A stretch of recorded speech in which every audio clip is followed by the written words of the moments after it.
So it's nice to be back here again. I think the last time I was here was maybe 18 months ago, something like that. So lovely to see how the community is developing so nicely. So I was asked to speak about this, actually I think very relevant topic of deity worship. The community that we're in, the culture that we're from, deity worship is very inherent. You've probably all grown up with some sort of deity in the home, whether you've been involved directly with worship or not. They've been there in some shape or form, or you've at least visited a temple where you've seen deities. And maybe you've walked on by. Maybe you have grown up with deities in the house which maybe aren't taken care of. Maybe you feel you already know so much. I'm hoping with today's session that we get to understand the value of the deity in the home, both for us on a day-to-day basis to enrich our day-to-day lives, but also what that means in terms of nourishing us more deeply in our spiritual life. Deity worship can seem, for some people, outdated. It's something for only that you have to do in the temple, or only something our elders did. Maybe it's not relevant today. Maybe reading is enough, or chanting is enough. These things I can do anywhere, there's no restriction. Whereas, deities, I have to have a schedule, there's a system to do it, maybe I'm not doing it correctly. So hopefully today will help us all to gain some more insight and reassurance that actually deity worship is for all of us. It's really a wonderful way that Krishna reaches out to all of us, gives us an opportunity to connect with him more deeply, more creatively, and in our own homes, in a very private and exclusive manner. So, everything should be rooted in Krishna's words, right? If you want to ask someone why they do the things they do, why they've set up the things they've set up, you don't ask everybody else around them, ask them directly. So actually in the 27th chapter of the 11th canto of the Srimad Bhagavatam, Krishna is addressing, this whole chapter is actually entirely to do with deity worship. So Bhagavatam, Canto 11, Chapter 27, it's actually, this whole canto is really the conversation between Uddhav and Lord Krishna. And Uddhav puts to Krishna many different questions or many different topics. Some of the topics are things covered in the Bhagavad Gita, and some of the topics are an extension of the things covered in the Bhagavad Gita. So for those of you who are studying Srimad Bhagavatam, you've got something very nice sweet to look forward to, even though it's all very sweet. And those of you who have not picked up the Bhagavatam and not sure whether you should, it's really, if you love the Bhagavad Gita, you'll love the Bhagavatam even more. So I've focused on text 15 from this 27th chapter. So Uddhav opens this chapter with asking Krishna to outline how he likes to be worshipped in his deity form and the importance of deity worship. And Krishna first responds saying, there's so much intricacy on one hand to deity worship, but at the same time, it's also very simple. Really, I just accept what you offer me with love. And he says, so I'm going to give you a summary. That's what he says to Uddhav. This is just one verse. I'll recite the Sanskrit because evoking and invoking Sanskrit, the language of the soul, even though you might not understand this, with your neurological brain, you may not speak it, you may not read it, but the most ancient part of us, the eternal part of us, recognizes eternal languages and the most ancient languages. So there's always, all of us, when we hear these sounds, these mantras, there's a familiarity, which it doesn't matter if cognitively it makes sense or not. Actually, it's impacting us on a deeper level. Dravaihi prashider madhyagyaha pratima dishvamayinaha bhaktasya chayatha labdhir hridhi bhavena chaiviha. One should worship me in my deity forms by offering the most excellent paraphernalia, but a devotee completely freed from material desire may worship me with whatever he is able to obtain, and may even worship me within his heart with mental paraphernalia. So in the purport explains, the devotee still troubled by material desires tends to see the world as an object of sense gratification. Such a neophyte devotee is like beginner, devotee may misunderstand the Lord's supreme position and may even consider the Lord an object of his own enjoyment. Hence the neophyte must offer opulent paraphernalia to the deity so that he may constantly remember that deity is the supreme enjoyer, and that he, the neophyte, is simply the worshipper and is actually meant for the deity's pleasure. In contrast, an advanced devotee, one fixed in Krishna consciousness, never forgets that the Supreme Lord is the actual enjoyer and controller of everything. The pure devotee offers his unalloyed love to the personality of Godhead, along with whatever paraphernalia is easily obtained.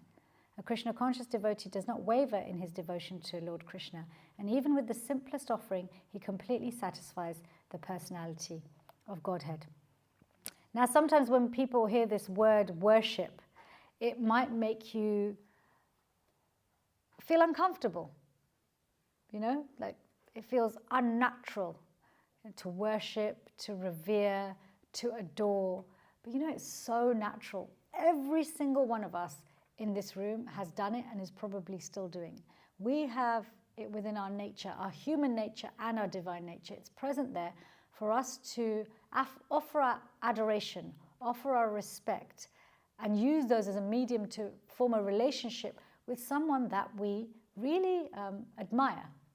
Like everybody here has probably been a fan of a movie star or a musician, maybe a philosopher, There's been someone that we can all identify with, right? Mm-hmm. Let's hear some of the people you maybe feel like you look up to or admire. Don't be shy. I was going to say my grandma. That's amazing. So yeah, sometimes people in our lives. Anyone else? Rafael Nadal. Who's that? Tennis, amazing. Okay, so you can see I don't keep up with tennis. My worship is elsewhere. Anyone else? Please don't be shy. This is my way of getting to know you as well, as finding out what your interests are. You were going to say something? Mom. That's sweet, your mum. Wonderful. Michael Jordan. Michael Jordan. Why? Why do you admire Michael Jordan? I used to like him because he was a good leader. I've since come to understand he has other things I don't like, but okay. Yeah, he was a good leader. So it's our nature to adore and worship and respect, but when we see a fault, we withdraw our respect. That's also natural, isn't it? Yeah. Okay. Anyone else? Who else? Who are the people you look up? Barack Obama. Why do you admire Barack Obama? Because he was similar, good leader, but also he was a man of different colour, and to run a nation, that was inspiring. So he's kind of come up as an underdog, hasn't he? Exactly. Yeah, which speaks volumes. Wonderful. Anyone else here kind of want to be a bit more open about, maybe you've had adoration of other celebrities, which might seem like they're for very light reasons, but there's still some validity in there. I'm not sure. You're not sure? Sometimes we worry what other people will think of our options in terms of who we worship, right, and who we adore. I mean, I remember as a teenager, the pop groups and pop stars that I used to adore. I had no good reason really to. I think I liked their music after I started adoring them, if I look back at it, And often the reasons I would look up to them would be really very much to do with quite light things. They weren't deep, they weren't good leaders or anything like that. They were usually to do with popularity or what other people liked, or if they were good looking. This is it's an important thing amongst musicians, isn't it? so yes, we have this tendency to where we see some quality that we think, wow, that's so wonderful, right? We naturally offer our worship. Worship really is, it's spontaneous, isn't it? There's this spontaneous offering that, I want to give my time, my attention, my affection, my interest to you, and I want to champion you, right? Because when we adore and worship someone, we talk about them, don't we? If you've been a fan of someone, whether it's a tennis player, a basketball player, a politician, your family member, or a pop star, or a film star, you will find yourself wanting to talk about them because your affection for them, you're naturally effusive about it, right? So this is, everyone worships. It's our natural propensity, both in our divine nature and in our human nature. So what's this idea of ideal worship, idol worship, deity worship? Worship or looking up to, we can also use the term idolize. We will idolize, right? We will literally put someone or something on a pedestal where we magnify their good qualities and maybe overlook or don't take an interest in things which might not be helpful. So this is where this idea of idolatry or idolization comes from. But the thing with idol worship, really, if we look at it generally, is that which we hold in high regard is based on a supremacy that our mind has projected. Okay, so our mind has projected great value. Okay, and when I say that the mind is projected, it's not that Michael Jordan wasn't a good basketball player or leader, or Barack Obama isn't a good leader. It's that the mind doesn't give you the full picture. It focuses on one particular aspect and then amplifies that so much that it's almost like the quality you're admiring via the person rather than that person as a whole. So with idol worship, there's more of the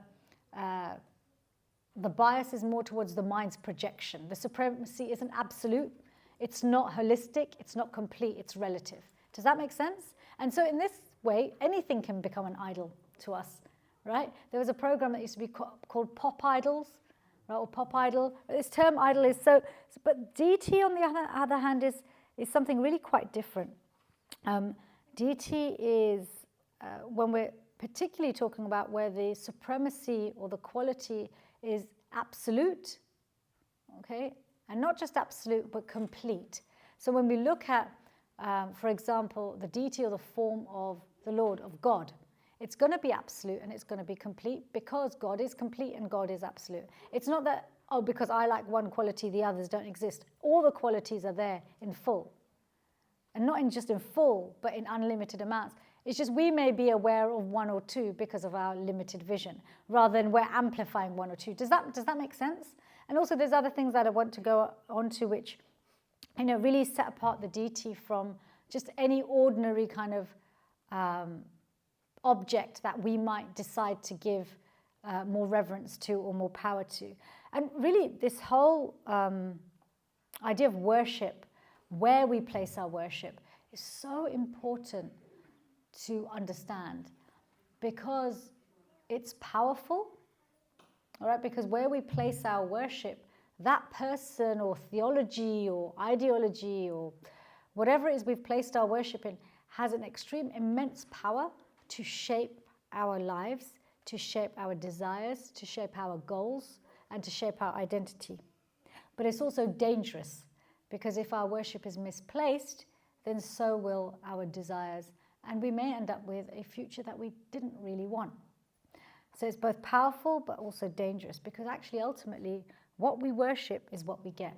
When we align ourselves with a particular personality or a particular philosophy or a particular theology, even if we don't fully understand what that person's about, even if we don't understand that person in whole, in completion, we are actually still connected with everything they do, good and bad. Okay, so whatever they prioritize, that is what we will hear about. What we hear about, what we get exposed to, is what we ultimately desire, isn't it? Our desires are always based on what we're exposed to. They don't come out of thin air. We like to think all our choices are our own, right? And the choice might be our own, but the trigger for the choice, the soil for that choice, really it comes from what we hear, where we place our faith, our worship, where we place our trust and acceptance. So really powerful because what we worship is what we are going to end up with. So this, I want to just direct you to, if any of you after this class want to look into this topic a little bit more deeply. So like I said, the 27th chapter of the 11th canto of the Srimad Bhagavatam. We've also got Nectar of Devotion by Rupa Goswami.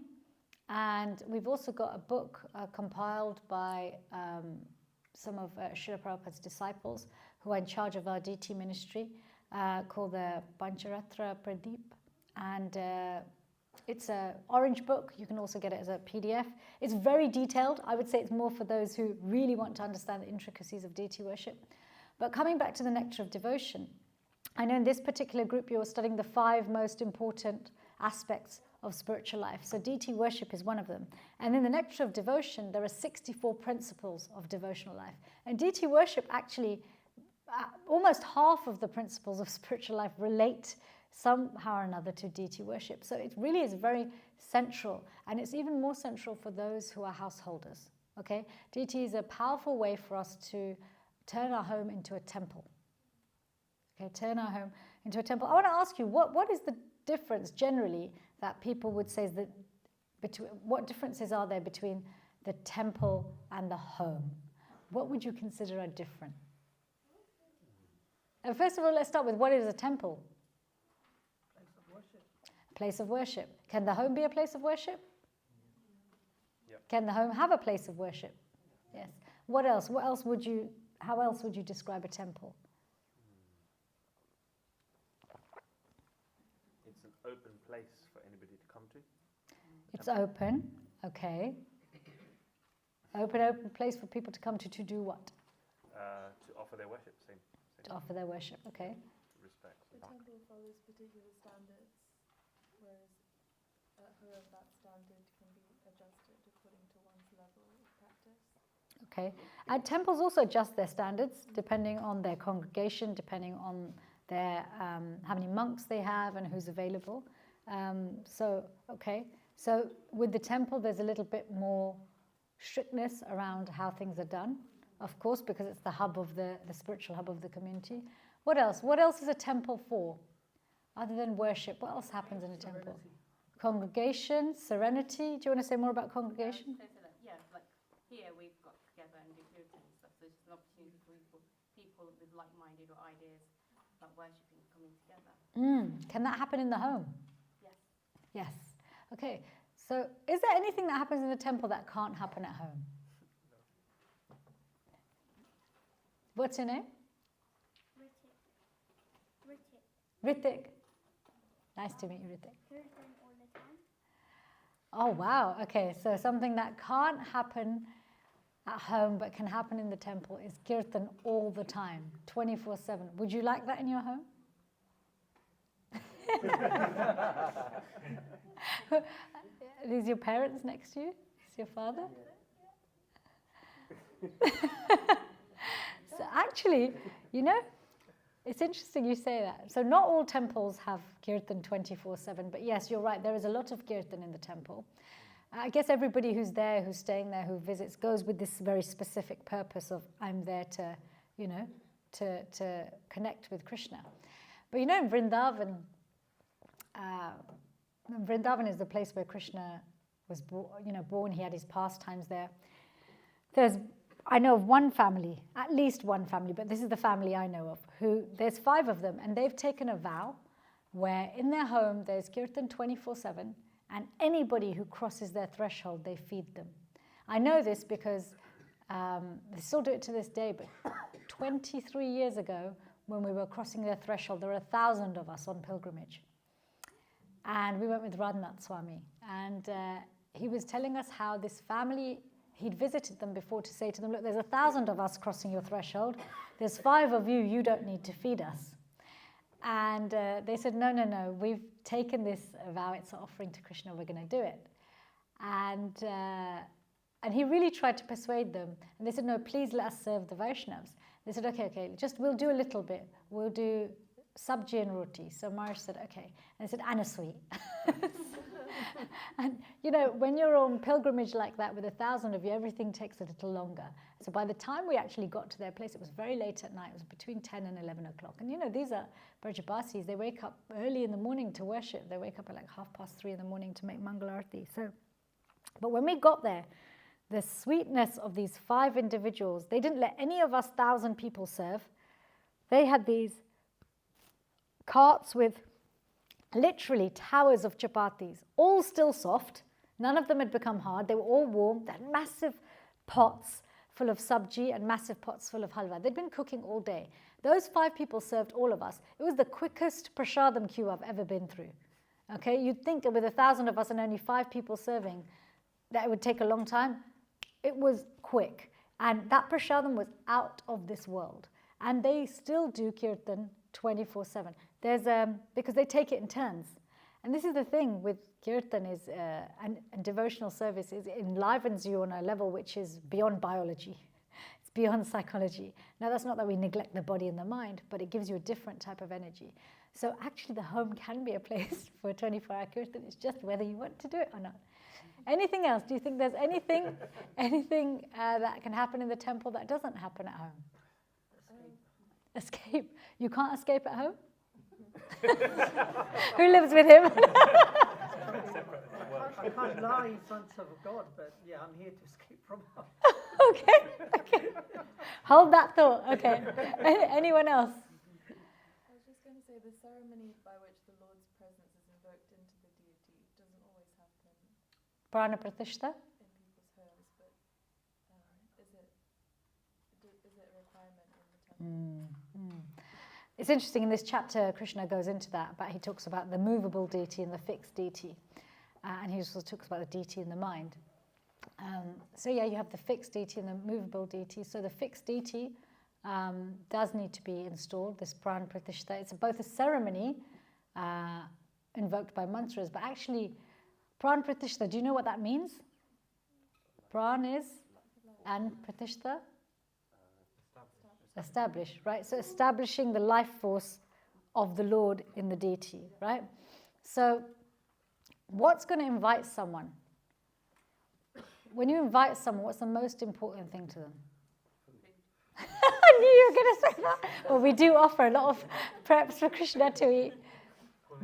Before that, Like a warm invitation. right, if somebody WhatsApps you a wedding invitation and you know it's gone out en masse and it's exactly the same as standard, how does that feel compared to somebody personally going, oh, here's our wedding invitation, we would really love to see you, we'd feel honoured if you came? What's going to invite you more? The second one, right? It feels personalised, doesn't it? I mean, we're so in tune with communication that we can tell very quickly what's a mass, kind of broadcast and what's specifically meant for us. Even if somebody says hi there, even if the broadcast says hi, how are you doing?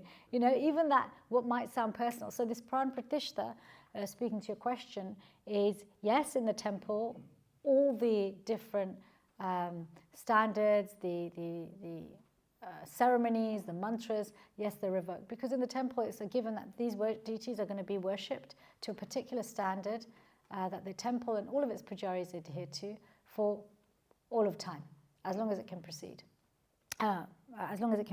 For. Whereas in the home, people do also get Pran Pratishtha done for the deity. Again, the standards are different. But ultimately, that Pran can leave if Krishna feels unwelcome or if he's not taken care of, whether that's in the home or the temple. And we've seen it happen in both places. So this is, there's a person there. That person stays by invitation and whether they feel welcome or not. So that's the most important thing. And of course, then some of you may be familiar with Shilas, Govardhan Shilas, Shalagram Shilas.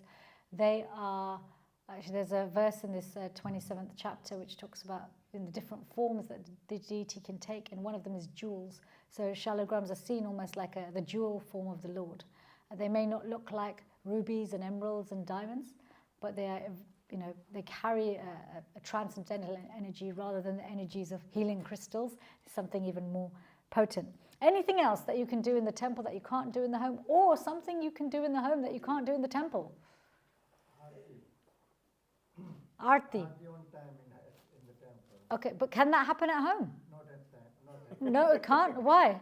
No, because sometimes you are away, sometimes you are out for a while and you are late for prayer. Whereas in temple, it's exact time it happens. Why do you think in the temple it happens on time, but in the home it's more difficult to do so? Pujaris are always there. Let's go one step. What is required for the pujaris to always be there? Okay, so there's the organizer talking. What's required? But what's required before punctuality? Before schedule and timetable? Commitment. Before commitment? Faith. And what underpins the standard and the faith? Authority. Understanding. The fact that one wants to worship the deity on time. Okay, if I've said I'm going to feed you at 2 o'clock, I will feed you at 2 o'clock. Because actually, if you look at the different aspects of deity worship, they're all actually very personal things. Incense is offering of a fragrance. Flowers are offering of decoration. The water is cooling. The fire is warming. All of these things are like a personal interaction with a person. If I want to do it, then I will, and I want to do it on time, I will then organize a schedule and a workforce. Do you see what I mean? And commitment and cleanliness, which then facilitates that. So even in the home, if we want to do it, we will structure our timetable so that it is done like that. Because even those pujaris who are doing the arati in the temple, some live in the temple, actually most live outside of the temple. They have to manage their schedule, so they make it to arati on time. And also according to the different standards. Anything else? This is really good, this conversation, finding out what people's ideas around what's different in the temple and what's different in the home. Sense of community? A sense of, at home there doesn't feel like there's a sense of community? Not in that sense, but I feel like it's stronger in the temple. Do you really? Interesting. It's very interesting. Because sometimes people feel more of a sense of community at home than they do in the temple. But you're saying it's important. I'm more of a wider community, like when everybody's there together in one place, you can kind of feel the vibes of Christian consciousness going all around the room. You can feel it from one person to another, and you can talk to people, build relationships and connections, which I feel you don't really do at home since you already know your family. That's a very powerful point, the community coming together over the same purpose. Right, so like-minded individuals coming together, but that can happen at home. Just because, so what I'm trying to point out to all of you is that everything that we find attractive about the temple can be literally replicated in the home. What's the difference? It's being like-minded in our goal, in our purpose, and also cooperation. Right, cooperation is required.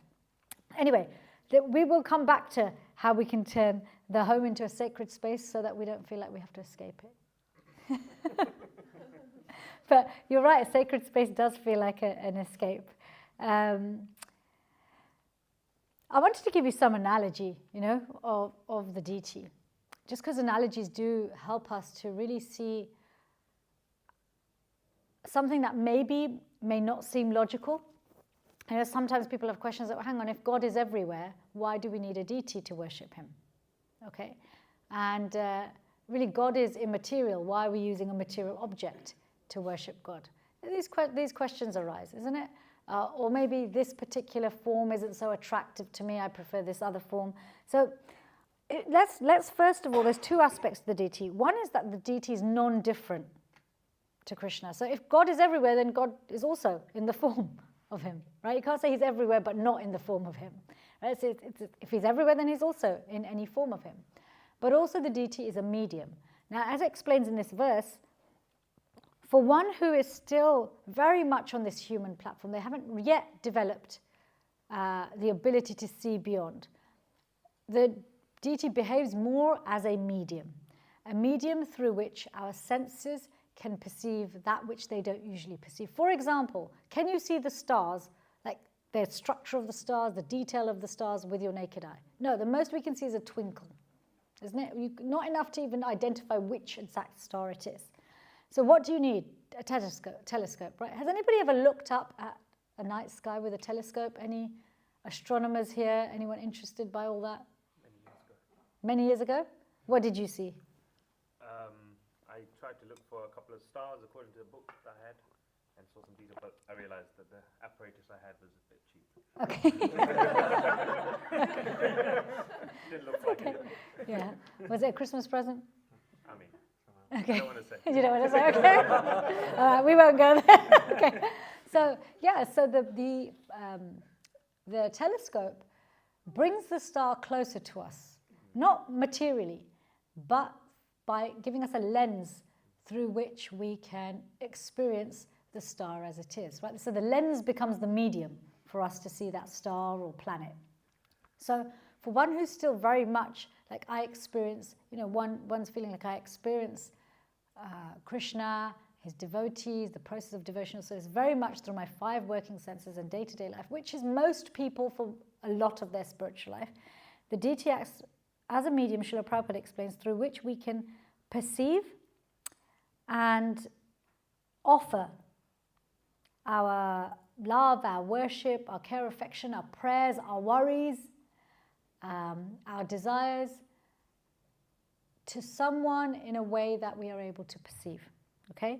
So, and it also does many other things. As we advance, as Krishna explains in this verse, that as one becomes more advanced, that actually they develop affection for the Lord, they develop affection for Krishna, then the deity actually manifests as non-different to Krishna, because they're not just seeing stone, metal, paint, wood, whatever, clay, the substance that the deity is made from, but they actually see Krishna himself, Krishna, his associates, and that love and affection is evoked. And there's many beautiful pastimes of devotees having very special experiences with their deities. But I want to speak a little bit more about the practicalities in terms of really for us how powerful it is to have deities in the home. It's very powerful because, first of all, it helps us to regulate. Okay, who here is able to keep a schedule, the same schedule every day, regardless of what the activities they do are? So they get up at the same time, they eat at the same time, sleep at the same time, regardless of their activities, right? Many more of you probably have your routine dictated by what there is worth getting up for, right? More and more people will get up for something. If there's no reason to get up, they won't get up. My mum is a really good example, and my grandparents, of people who are able to have schedules independent of what's going on. It doesn't matter where my grandparents or my mum are in the world, what the time zone is, what they're doing, whether they've got toddlers to look after or no one to look after. They would get up.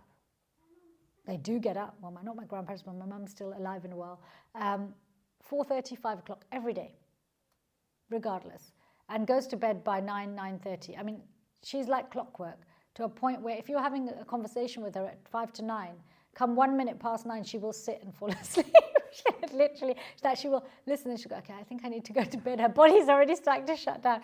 So this is, the deity though, it allows us to, so Krishna, having Krishna in the center of the home, allows us to have a purpose to our regulation, which is actually really so much more joyful than the stresses and pulls of day-to-day activities. Because even if we've got a day full of things we like doing, even if we're in a job that we love, meeting people that we enjoy, in getting to that job or getting to that person, there may be a stress or strain, there may be a time restraint, a practical restraint. There's usually some stress. Material happiness is usually coupled with some distress. Often our human happiness is a relief from something or an absence of distress. And that's not to minimize it, it's just to really point out our human experience isn't really the peak of joy. Okay? So the deity allows one to control and regulate the senses. Why? Because actually when we worship the deity, all of our senses are engaged. The sight is engaged in looking at the form of the Lord, right? Smell, in smelling the fragrances that we offer, incense, flowers, right? Touch, in touching the form of the Lord, dressing the deity, decorating the deity, touching the paraphernalia. The tongue is also engaged in speech, right? Chanting mantras, chanting prayers. Ears are engaged in hearing so many things. What do you hear when the deity is worshipped? Bell, the conch, prayers, kirtan, etc. So many things. All of these things have an impact, both on our human consciousness and our actual self. The conch, it's very powerful. Anybody know much about the conch here and the sound of the conch? Even Bhagavad Gita, actually, the conch is so important. Go ahead. No, I just was going to say in the Bhagavad Gita opening chapter, the power and how it echoed through Kurukshetra, different conches, yeah. And you knew they were announcing their arrival based on the pitch of their conch, right? The conches had names. They had names. Yes, because this is how important the conch is, because, come on, the Bhagavad Gita is an important text. You don't get a mention in it unless you're important. Okay, so the conch is important. This sound, it reverberates. It's such a natural sound as well, because the conch shell is natural, right? And the bell has such a, that sound of the bell is such an important part of inviting Krishna, of inviting the Lord. So regulation of our senses also helps to then control the mind. A sanctuary, a place of peace, somewhere where you can go where if I need to receive affection, or if I need to offload my stresses, if I need to actually do something which really just, we often talk about being mindful, being present, being in the body. When all of your senses are engaged with touch, smell, taste, sound, you're tasting the prasad, you have to come back to the present moment. Deity worship is not something you can do absent-mindedly. Believe you me, if you try and worship your deity absent-mindedly, Krishna will show you, hey, pay attention. Something will happen which will jolt you out of your absent-mindedness, So controlling the mind, and Prabhupada speaks a lot about how actually just even the form of the Lord is so transformative. Just thinking of the form of the Lord is so antimatter, That if there's some matter that is disturbing the mind, you think of antimatter, that matter gets squashed. Whether it's lust, envy, greed, hankering for something, lamenting about something, he says, place the image of the Lord in the throne of your mind, and you will find that a lot of your mental distress will actually just start to literally dissipate. It's like a disinfectant for the mind. Now, I remember when one of the deities I have at home is of Prahlad Nrsimhadev. And you have to be a little bit careful with Prahlad Nrsimhadev. He is the anger manifestation of the Lord, but in the protection of the devotees. And when I asked if it was okay to have permission to worship him, my teacher said, he looked very grave. He said, yes. He goes, yes, you can worship him. And remember, next time your mind comes up with any nonsense, visualize yourself placing your head in his lap and pray that he tears away the nonsense with his nails. So, we may have different relationship with different deities. Maybe you have a deity of, when you present yourself to Krishna, maybe as he plays his flute, the melody, washes away your worries and cleanses your heart. So this is the mind control aspect. The mind is like a sponge. Whatever we surround the mind with, it will absorb, right? You put a sponge in blue liquid, it will become blue. Okay, the mind is quite literally like that. Saturate the mind with things that, taste, touch, smell, that are to do with your own divinity, to do with your real life. And that mind will actually become a sacred space in itself. You won't need to go anywhere else to find peace, because your mind will actually become a place where you can find sanctuary. There's not many people who can say their mind is a sanctuary, right? Most of the time we're trying to figure out, how do I make my mind even just obey what I want it to do, let alone become a sanctuary. But yeah, deity worship is very, very powerful. Because think about it, if you have deities at home, now put yourself in the mindset of the pujari, the head pujari at the temple, okay, who has to make sure that Radha Krishna are fed and watered exactly on time, just like little children, okay. They're put to bed at the right time, that their paraphernalia is offered to them nicely, that everything is clean, that they're cooked sumptuous prasad. Now imagine if that's your meditation, even if you're not the one who is actively doing it. How is that going to regulate your day? How is that going to change your day? Now you apply that same thing at home. It may not be the same standard as the temple, but you've got your few things that you do. Okay, well, I want to make sure that it's clean. I want to make sure whatever I offer today, I can do at exactly the same time every day. So let me fit it into my schedule so that I know there's a certain time every day that I can make it to offer incense and water and fruit. Maybe it's the morning time for you. Maybe it's the evening time for you. But that systematic, regular thing, it will change the way you think about your whole day. Many of you here have had children, have children. Your child is like your deity. Some of you, your car is like your deity. You're constantly meditating on how to keep it clean, how to improve it, how to make it go faster. It's the same with it. Where we put our meditation, we're always looking for improvement, nourishment. And what does it require? Regular and particularly with deity worship, we have the cleanliness, which is very, very important. And also this deity worship is 100%, as Prabhupada says, supported by our chanting and hearing. Why? Because the chanting is the prescribed process for now, right? For this particular age. The easiest way to call someone is by their name. You call someone by their name, they're immediately present. So you may not know all the mantras, you may not know the rituals, but you have the deity form of the Lord, you call him by his name, of course he's going to come. We have such a unique opportunity to have a relationship with God on a first name basis. Not many people can say that. In some religions, you're not even allowed to say the word God. You're not allowed to even write the word God, right? So here we are on a first name basis with God. So this support your deity worship with the chanting, support it with the hearing, because it's important to keep our intelligence strong to remind us why we're doing what we're doing. Also having deities helps us to renounce. We often hear that renunciation, developing detachment for worldly objects and worldly situations makes it easier for us to engage in the spiritual path. And renunciation sounds a little dry as well, doesn't it, sometimes? But Prabhupada gives a very simple explanation, as does Krishna, that actually we will detach automatically where we attach somewhere else. So as we attach more affection to Krishna, we detach from the worldly things, because they don't hold so much meaning. And equally, as a householder especially, when we're offering everything we have, because we will spend money on the paraphernalia, won't we? We'll spend money on the cleaning, we'll spend time on it. We will buy cloth, we will buy food. Everything we would ordinarily buy for ourselves, we actually offer first to Krishna. When you do that, you automatically start to become renounced. It's like parents who are renounced in the service of their kids. Many parents, if they can be down to their last pound, they will spend it on their child rather than on themselves. Okay? I see this in my parents. There's no shortage of Lakshmi, but they don't spend it on themselves. They will always just spend it on us. Even though we have it, even though we have enough, they still spend it on us. They're renounced in the service of their children.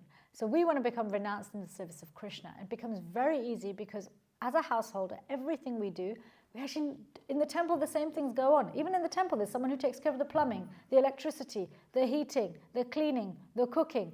So actually in your home, you can become your own temple president. Okay, you can run your homely temple in such a way that actually becomes very organic. You're coming home to someone. You're never alone. There's someone always waiting for you at home. It's not a stress. It becomes a joy. Right? Because actually, even with human relationships, even when you love your kids or whoever's dependent on you, sometimes it can become stressful. It can feel burdensome. No matter how much you love them, like, I feel like I need some nourishment for me, some time for me, some time to satisfy myself. And yes, that's true. Why? Because when we serve others and we're just serving them for who they mean to us in this human life, they are only able to reciprocate to a certain degree, right? But when we serve Krishna, he doesn't need anything. We're serving him almost like it's pleasurable for us. But the reciprocation we get is so nourishing, it's so fulfilling, that actually it's the one service you can continuously do without feeling like you're getting depleted of your resources, but you actually feel like you're increasing in terms of your resources, whether that's psychological resources, physical, financial, wherever there's service going on.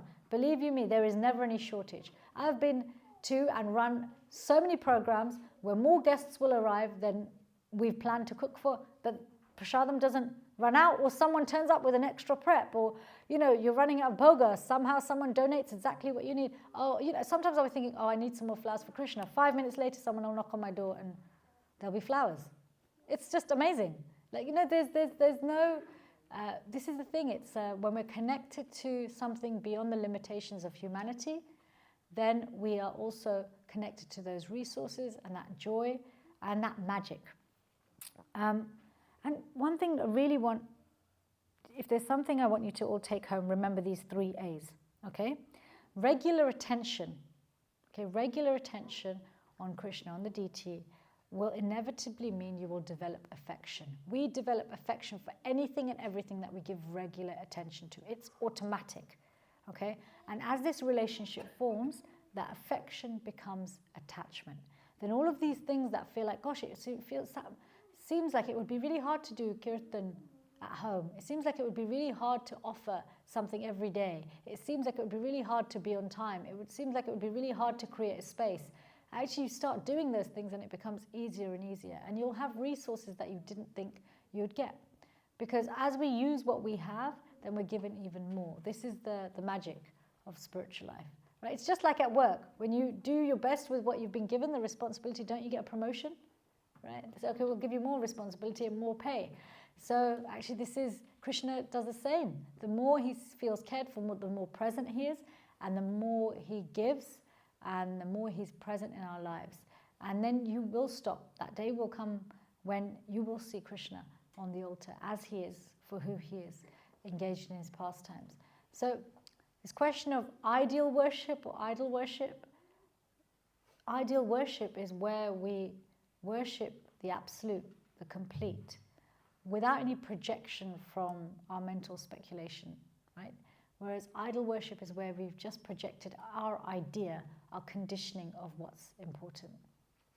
So I'd like to encourage all of you, if you already have deities in your home, try and do something every single day, if not at a particular set time, at a particular window of time, some offering that reminds you that there's someone else living there other than the people that you know, right? Just that regular commitment will be extremely empowering. You will find yourself much more peaceful. You'll find yourself more empowered. You'll find yourself more regular. less stressed out, and that space will become very sacred, because where we repeatedly do something, space has memory. Okay, space has memory. It will start to become like you're going into almost like a gateway or a portal to the spiritual realm. And just like in certain spaces, you will wear certain clothes and automatically think in a particular way. You go to school, you start thinking about learning, right? So as you enter that sacred space in your home, even if it's only 1 foot by 1 foot, your little table with the deity, you'll feel different just in that space.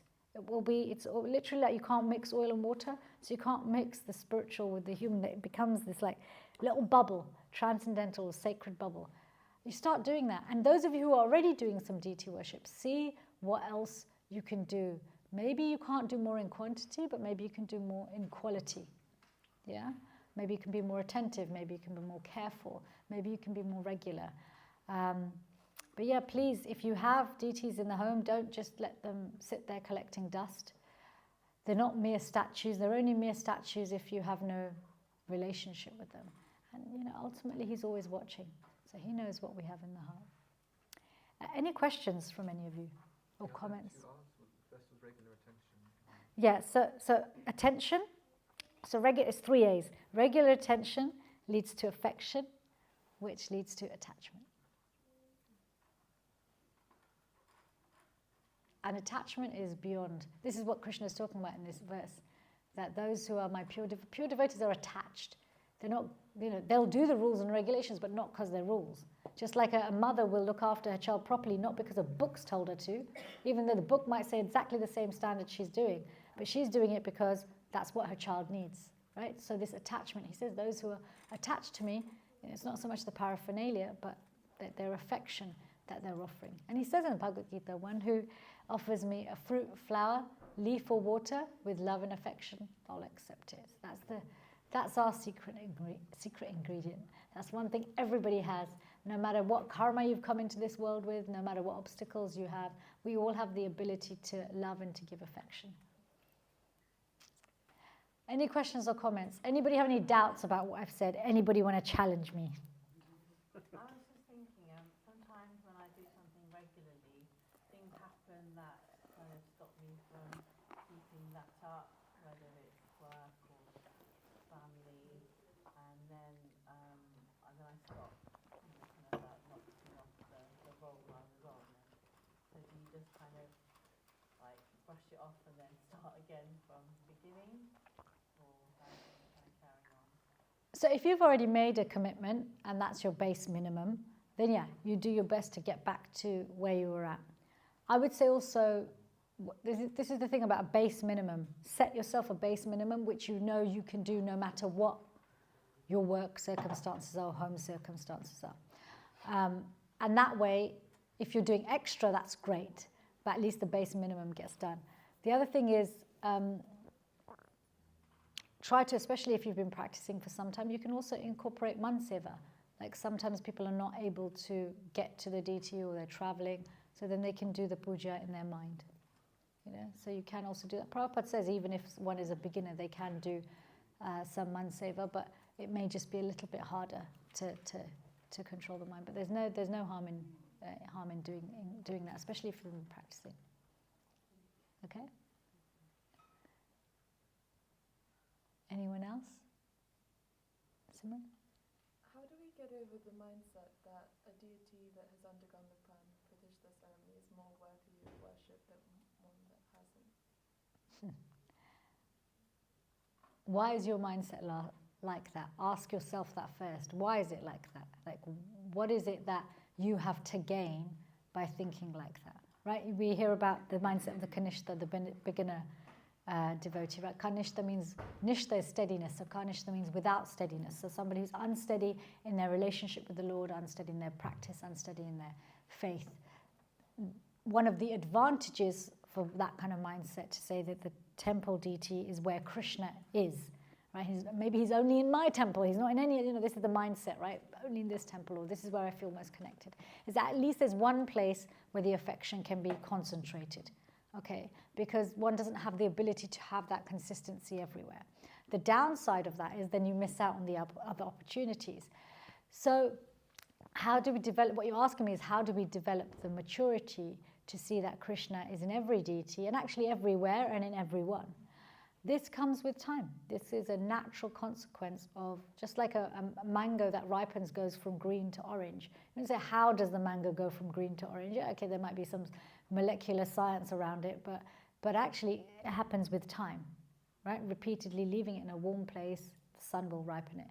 So repeated attention leads to affection, leads to attachment. It's affection and attachment for the Lord, which is what allows us to see that He's in the temple deity, the home deity, even maybe an unworshipped deity, because we have such affection that even just a glance or even something that resembles Him will remind us of Him, and so then He's immediately present. So this comes from affection and attachment, not from philosophy. Does that make sense? So why does the pran pratishtha have to happen? Why does it have to happen? There's different ways of answering this. So there are two aspects to deity worship. This is why I was recommending the Orange Book for those who want to go into it in more detail. There is the Pancharatra process, and there is the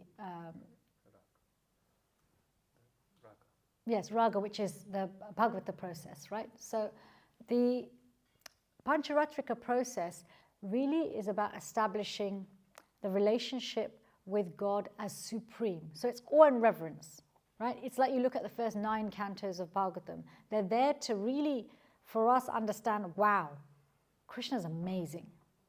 Okay, that there has to be some respect first before we develop affection. We're not going to have affection for something or anyone that we don't have respect for. It's very hard to develop, because if we don't have respect, that means we don't really have much value, right?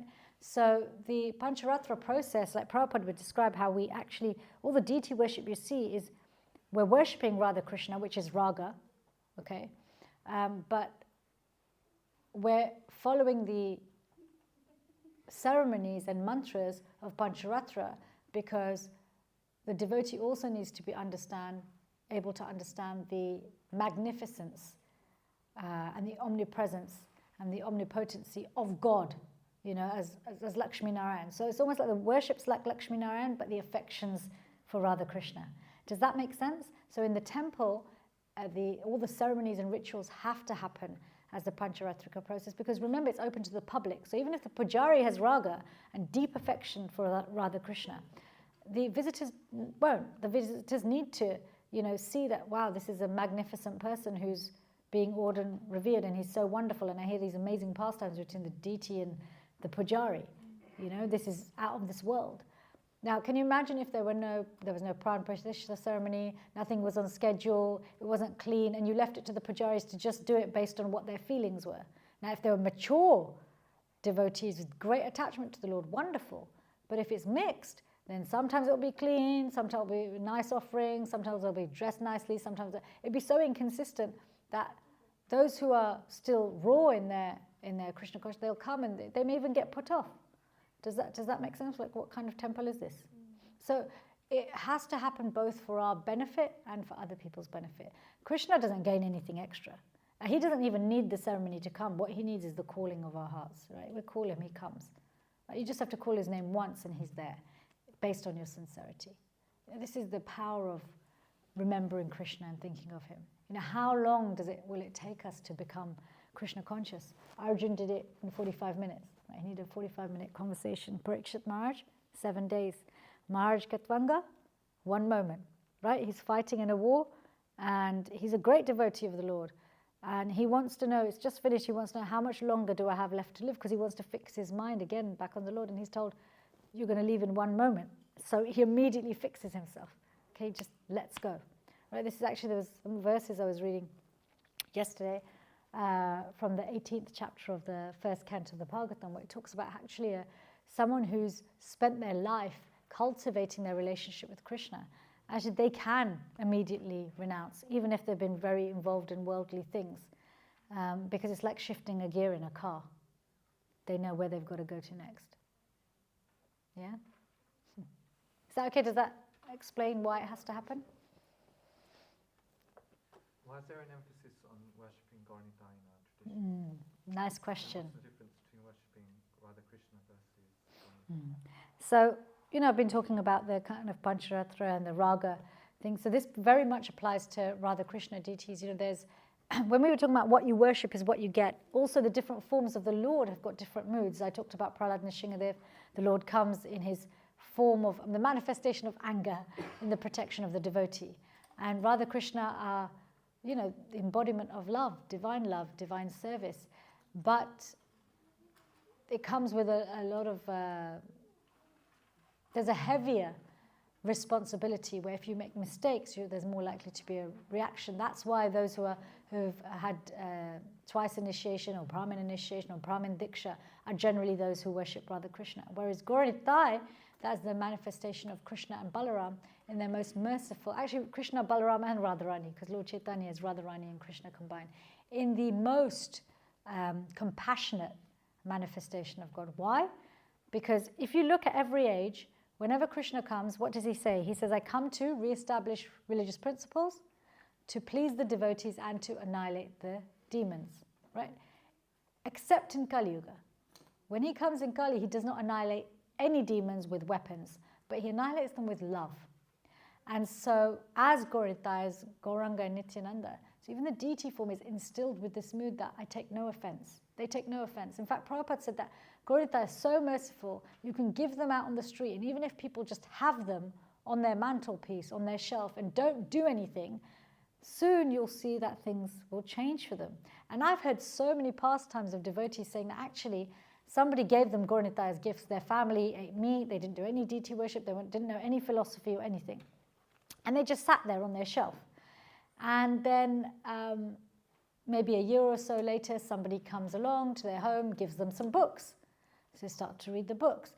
Automatically, one of them just says, oh, I'm just going to clean them a bit. Cleans them, polishes them, and says, oh, we'll just offer some incense every day. Starts offering incense every day. The more devotees start coming. Because what happens is, as you invite the Lord, he sends his devotees, right? And the Gauranitai now is sitting there going, well, you forgot to give me incense for the last 3 years, so I'm not going to accept your offering. She's like, oh, thank you, and they just reciprocated. Just like the pastime of Jagai and Madai, they were the demons in Gaura Leela, right?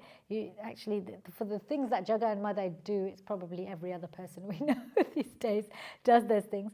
But and they also even hurt Lord Nityananda. They threw a clay pot at Lord Nityananda's head. His head was bleeding. And all he did was beg them, please chant the holy name. And when Lord Chaitanya came to defend him, he begged him, please don't hurt them. Remember, your mission in this lifetime is to not annihilate the demons with weapons, but to transform them with love. So Gauranitai are very special. What we worship is what we get. Actually, it's recommended that if you have Gauranitai, please give them, even if you give them a cup of water every day, or just chant your rounds in front of them every day, you'll make great advancement because you won't be given any reactions for offenses because they don't take offense. Can you think of anybody who doesn't take offense? At all, from anyone. Maybe they don't take offense from you, but there's someone else who offends them. There isn't. Can you name one person who doesn't take offense at anything from anyone?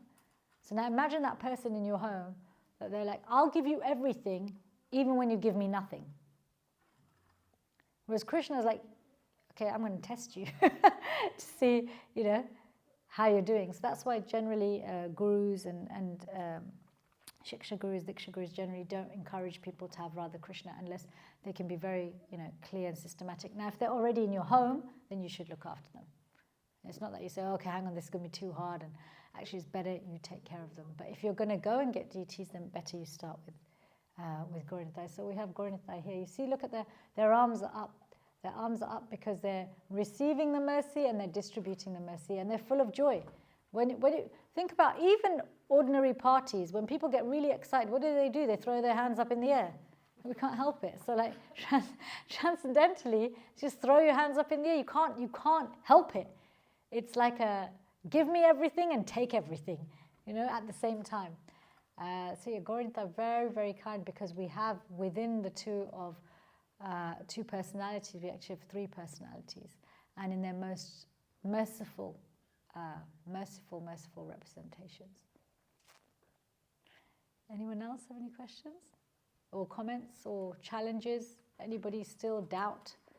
I got a question Sure. linked to that question there. So how as devotees, how do we interact with other deities in other people's houses? So like my parents will have Shiva or Ganesh, and my uncles have. So how do I interact? 'Cause I always find that a bit awkward.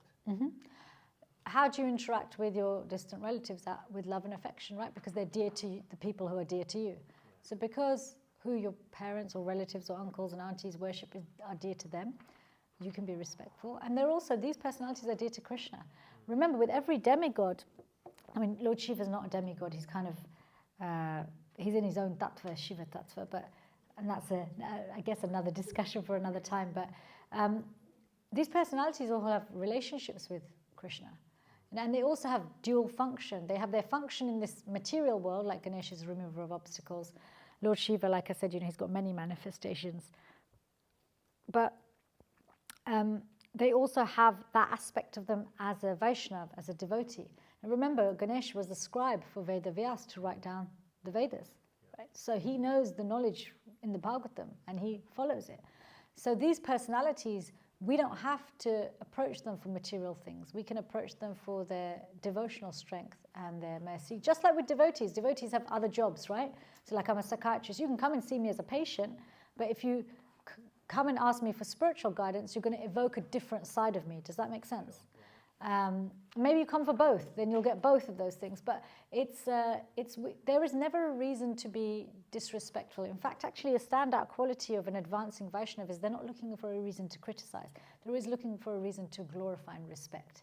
And this is a really, really strong difference between how mature devotees interact and maybe people who are starting out. Because when people are starting out, there's very much a need to protect and covet the belief system. And so divisions are created in the mind and externally, whereas when one is kind of secure in their relationship, then really we just like a person who feels secure in their home will leave their front door unlocked. When we don't feel secure in the home, we might have 10 cameras and 5 locks, who knows, so yeah, it's, does that make sense? Yeah, it makes a lot of sense. Thank you. Hare Krishna. Give us advice on like how children can be, encouraged to worship, how you can involve them. Wonderful. Really nice question, especially since there's a lot of children here. I don't know if they're going to listen to what I'm saying, but they're looking up. So children and teachers. So again, this is where Gauranitai worship is so wonderful because they'll accept. And this is the thing. Krishna knows what bodies we have, what kind of mindsets we have. And so he especially really receives the worship of children, even if they're not following the rules and regulations so strictly, because it's given with innocence quite automatically. Now, what you'll probably find is up until the age of 11, children will quite easily do what we do. They want to imitate. They idolize their parents, right? It's like, oh, I want to be just like, my mom or my dad or my uncle. So they'll do it. It's easy. I think parents find it more challenging after a child is 11. Now, one of the reasons for this is after 11, you see the subtle umbilical cord between the child and the parents start breaking, because up until that point, each of us, our sense of identity is very much tied into our parents, right? Our sense of who we are, our sense of safety, our sense of right and wrong. After 11, the individual's ego, self, their human ego in this world starts to develop their own choices. And that's why you might see some teenagers rebel, because they almost feel like they have to take a complete distance from their parents in order to form that. And then they eventually, on many levels, come back to those roots in a modified way often, just with their own flavor. So with older children, I find it's really quite important to facilitate them finding their own rhythm without making them feel guilty.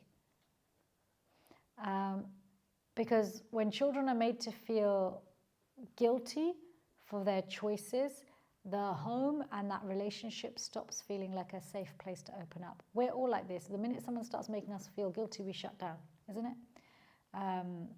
And we are very open with the person who just accepts us for what we are. So even if we know something's really good for our older children, if they're not yet ready to engage, actually just simply keeping the prayer for them to become a devotee or deepen their devotional life carries a lot of power. You look at Prahlad Maharaj, he, whilst in his mother's womb, he heard from Narad Muni. Narad Muni was speaking to Prahlad Maharaj's mum. Prahlad Maharaj's mum would fall asleep sometimes. Sometimes you need rest, but the child would be hearing. But it wasn't just the fact that he heard. Actually, Prabhupada explains that it was Narad Muni's desire that Prahlad Maharaj become a pure devotee, and that was like a catalyst. Now, of course, Narad Muni is a pure devotee, so his prayer has pure bhakti. So the best thing we can do for our kids is actually, really, it's our affection for Krishna that ultimately will draw them back, because they will see over years, like, no matter what happens, you just don't give up on Krishna. Why? They will ask you one day. And even if they don't ask you directly, there's something they will have in their heart. So, and don't worry that, you may have spent their first 10, 11, 12, or 8 years of their life really training them. If they don't carry on for a period of time, they take some space, don't be scared every parent feels guilty, but don't feel guilty that did I do something wrong. They have their own relationship with Krishna. And if they suffer, remember they have their own relationship with Krishna. And Krishna's arranging everything for them so that they also have the path that they need to reconnect with him, rather than the path we think. Because as parents, we always want, I want you to suffer as little as possible. But maybe suffering as little as possible isn't right for that particular child, and Krishna has made other arrangements. So we do our best. Yeah? Okay. Jagannath Shara? You put your hand up. Yeah. I wanted to understand, so Srila Prabhupada came to the US on the petition of his spiritual teacher, and he oftentimes described and ascribed his success to two things. One was that he didn't change anything from his teacher, and the second thing he often described was how he was never separated from Krishna. So can you just share something around the fact that what we see of Prabhupada externally was because of his deep connection with Krishna, manifesting externally in the world that we saw and the achievements that he... Actually, his deep connection with Krishna, he often also says, is a result of his deep connection with his spiritual master. In Bhagavad Gita, when Krishna explains to Arjun wants to know how to progress, and Krishna says, approach a bona fide spiritual master, inquire submissively and render service. So the cornerstones of Prabhupada's relationship with his spiritual master was inquiring submissively and then rendering service. So following that rendering of service is usually the execution of the instruction that's been given, whether that's sadhana or whether that's making an international society where the holy name's chanted in every town and village. So this relationship with the spiritual master is rooted also in chastity to what the spiritual master teaches. Now, it's interesting you said that Prabhupada didn't depart from what his spiritual master taught him. Yes, he didn't depart from what he taught him in its essence, but in its expression, he did things differently, because his spiritual master's instruction and Shastra's instruction is that the teacher or the acharya has got permission and should teach according to time, place, and circumstance. Okay, because this is really this is out of compassion. This is the only way to capture others. Now, this connection that Prabhupada had with Krishna, that he attributes, it's my connection with Krishna, that's really led to everything. He wasn't saying in this kind of grandiose way that, only I can do this because I have such a good relationship with Krishna. What he was saying is really making available to all of us that we're all connected to Krishna. And for someone who's connected to Krishna, to the degree that you experience that connection, to that degree you're fearless and all resources are available to you, because your resources are not dependent on your karmic footprint. Your fearlessness, or you're not. So if nothing's dependent on a karmic footprint, you're plugged into the power source. Then what is there to fear? Right? Diplomats are not scared when they travel, because they know the laws of the country they travel to can't touch them. Right? But they adhere to the laws of their country. So you follow Krishna's law. This is what Prabhupada talks about. He follows Krishna's laws out of affection, and that's what keeps him protected. Because as long as he knew that whatever he does is in line with Guru and Krishna, then there's no reason for him to be scared of anything. There's no lack of resource. And he was very personal, because he saw that every single person is dear to Krishna. Someone asked him, and it was a business magazine, because you know, once Srila Prabhupada got big, people of all types of thinking were very attracted to him. They couldn't believe this little old man's come from India in his late 60s, early 70s with practically nothing. And look, people are following him more than they follow our politicians. And so then, and he's got more money, more temples, more this, more that. How did he do it? So Business Magazine interviewed him, and they said to Srila Prabhupada, how did you do it? How did you go from nothing to so much in such a short space of time? What's your trick? Now, they were expecting some pearls of wisdom, you know, like some business magic bullet that maybe somebody can turn into a book one day. Prabhupada just said, I went one person at a time. Because every single person was just as important to him as the next one and the person who came before them, regardless of their color, caste, creed, age, gender, everything. Because every single person is dear to Krishna. And that's the mood he always had. If you listen to the memories of Srila Prabhupada's pastimes where they speak about him, you know, when his disciples speak about him or people who've interacted with him speak about him, they're not telling you he had magical powers. They're not telling you he made them rich. They're not telling you that, but they're telling you that when they met him, they say many things, but two things that really stand out to me is, one, that he made them feel like the most important person, really cared for. Right? He's this busy man, and he still has time to make me feel like I'm the most important person in the room. And the second thing is, many people would say, when they heard him speak and they'd interact with him, they said, we have no qualification to recognize this, but we felt like we were hearing from someone who really loved God.